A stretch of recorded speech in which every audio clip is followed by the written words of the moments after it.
Dalam setiap perjalanan, kita bertemu banyak hal, tantangan, proses, dan tentu saja orang-orang yang berjalan bersama kita. Kenalin, aku Arini. Kali ini aku mau kenalin kelompok kami, tim kecil yang mungkin sederhana tapi penuh karakter dan cerita.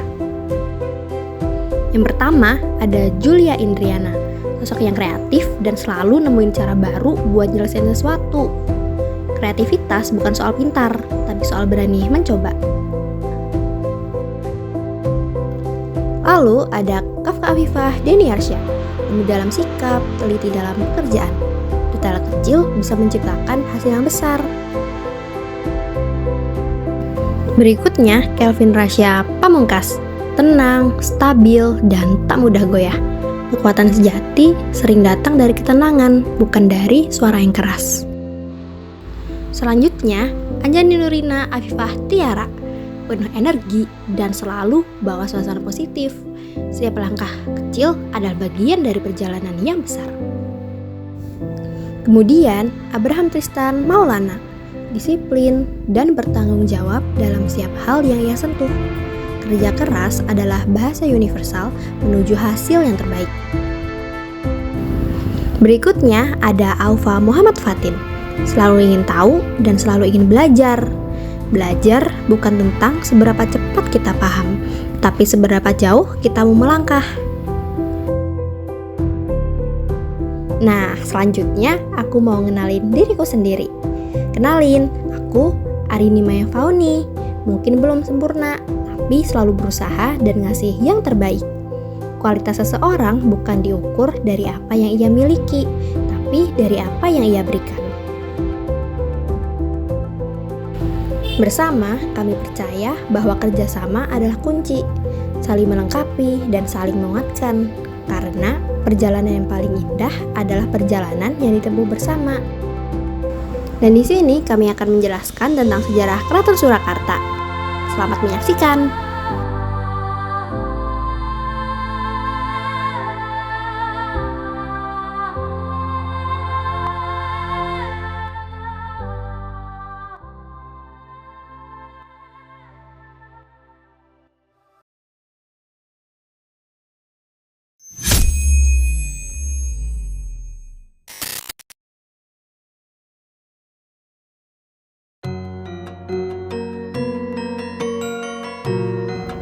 Di tengah hiruk-pikuk zaman modern, berdiri sebuah ruang yang menjadi saksi perjalanan panjang peradaban Jawa, yaitu keraton. Keraton bukan sekedar istana. Keraton merupakan sumber budaya, pusat ilmu, dan cermin dari nilai-nilai yang telah dijaga selama ratusan tahun lamanya. Sejarah berdirinya Keraton Surakarta berkaitan dengan mundurnya Kerajaan Mataram Islam. Kerajaan Mataram Islam sendiri sempat mengalami beberapa kali pemindahan ibu kota. Saat Amangkurat II naik tahta, pusat pemerintahan dipindahkan ke daerah Wonokerto yang kemudian disebut dengan Kartasura. Pemindahan ini disebabkan karena adanya pemberontakan yang dipimpin oleh Trunojoyo. Pada tahun 1743, peristiwa geger pecinan yang dipelopori oleh penduduk Tionghoa menghancurkan Keraton Kartasura. Pakubuwono II yang menjadi sasaran pemberontak karena berpihak kepada Belanda terpaksa melarikan diri ke Ponorogo. Sekembalinya ke Kartasura, Pakubuwono II memerintahkan pemindahan keraton dari Kartasura ke Desa Sala. Nah, Desa Sala sendiri dipilih karena beberapa faktor, tetapi utamanya karena posisinya yang strategis atau dekat dengan Sungai Bengawan Solo. Sungai yang berfungsi sebagai penghubung untuk memperlancar aktivitas ekonomi, sosial, dan politik kerajaan. Pada tahun 1796, Keraton Surakarta di Desa Sala mulai ditempati, meskipun pembangunannya belum sepenuhnya selesai. Pakubuwono II mendiami keraton sampai hari wafatnya, yaitu pada tahun 1749. Setelah itu, pembangunan Keraton Surakarta dilanjutkan oleh para penerusnya dan ditambahkan bangunan seperti Masjid Agung, Siti Inggil, dan Pintu Sri Manganti. Pada masa pemerintahan Pakubuwono III, Mataram menghadapi perlawanan dari Raden Mas Said dan Pangeran Mangkubumi. Pergelakan tersebut kemudian diakhiri melalui sebuah perjanjian, yaitu Perjanjian Giyanti yang ditandatangani pada 13 Februari 1755 di Desa Giyanti. Perjanjian ini merupakan sebuah kesepakatan pahit yang dikenal sebagai Babat Palihan Nagari atau Babat Pembelahan Negeri. Perjanjian ini secara resmi memecah Mataram menjadi dua.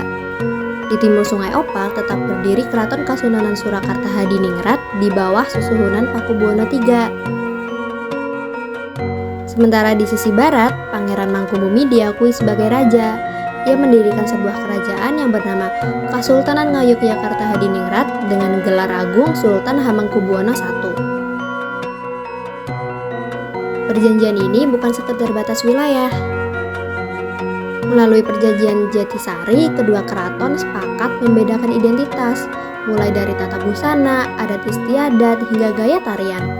Sejak saat itu, lahirlah dua pusaka budaya adiluhung yang berbeda, Solo dan Jogja.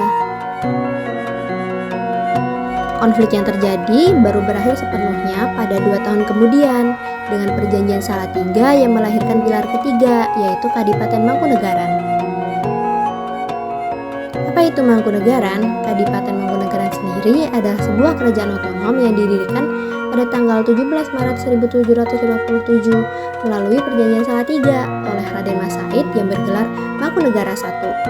Meskipun statusnya setara dengan Kasultanan Yogyakarta dan Kasunanan Surakarta, Kadipaten Mangkunegaran memiliki otoritas yang lebih rendah dan penguasanya bergelar Pangeran Adipati Aryo, bukan Sultan atau Sunan. Keraton Surakarta sebagai penerus kerajaan Mataram Islam tentunya memadukan ajaran Islam dengan tradisi Jawa yang sebelumnya dipengaruhi budaya Hindu-Buddha. Perpaduan ini kemudian membentuk budaya khas yang dikenal sebagai Islam Kejawen. Islam Kejawen adalah bentuk sinkretisme budaya di mana syariat Islam diharmonisasikan dengan tradisi lokal. Jadi singkatnya, Islam Kejawen sendiri adalah cara masyarakat menggabungkan ajaran Islam dengan kebiasaan lokal masyarakat Jawa. Melalui cara ini, Kasunanan Surakarta berusaha menjaga agar ajaran agama tetap sejalan dengan tradisi yang sudah ada. Hal ini terlihat dalam berbagai upacara adat seperti sekaten, kenduri, grebek maulud, grebek sudiro, dan kirap pusaka.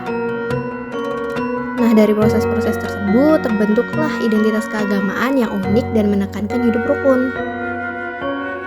Contoh ini menunjukkan bahwa ajaran agama dan tradisi lokal dapat berjalan berdampingan tanpa saling bertentangan. Filosofi utama dari arsitektur Keraton Surakarta adalah perpaduan antara kosmologi Jawa dan Islam dengan pengaruh dari kebudayaan lain yang melambangkan hubungan antar manusia dengan Tuhan serta perjalanan hidup manusia. Berikut merupakan contoh elemen arsitektur Keraton Surakarta serta filosofinya. Yang pertama ada pendopo.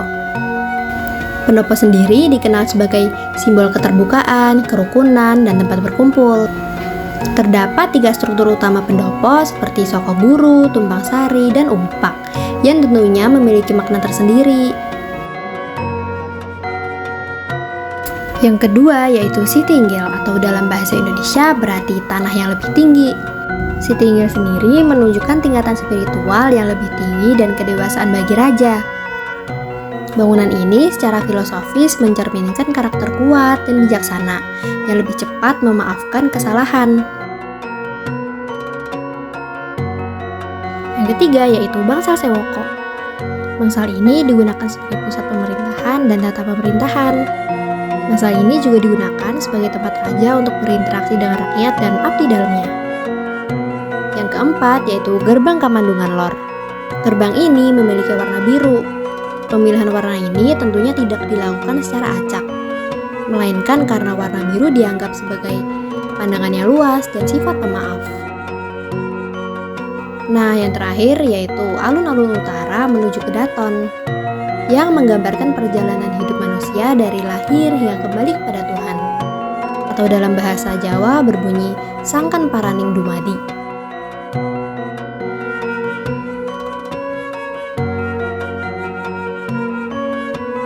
Demikianlah penjelajahan singkat kita menyusuri Keraton Surakarta, istana penerus Mataram yang menjadi pusat budaya dan penjaga tradisi hingga hari ini.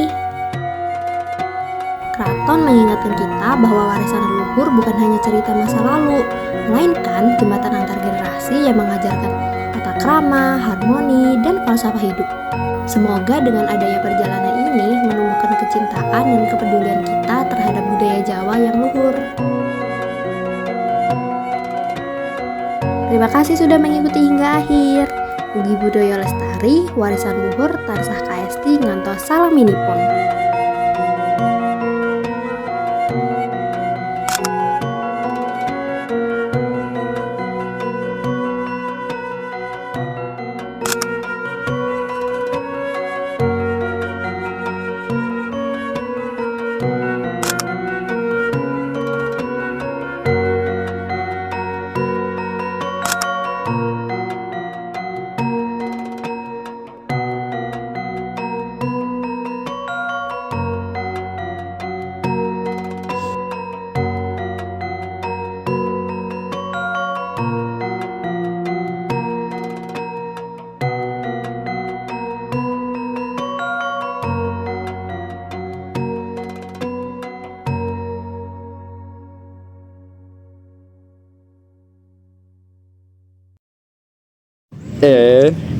Kopi itu sudah selesai ya?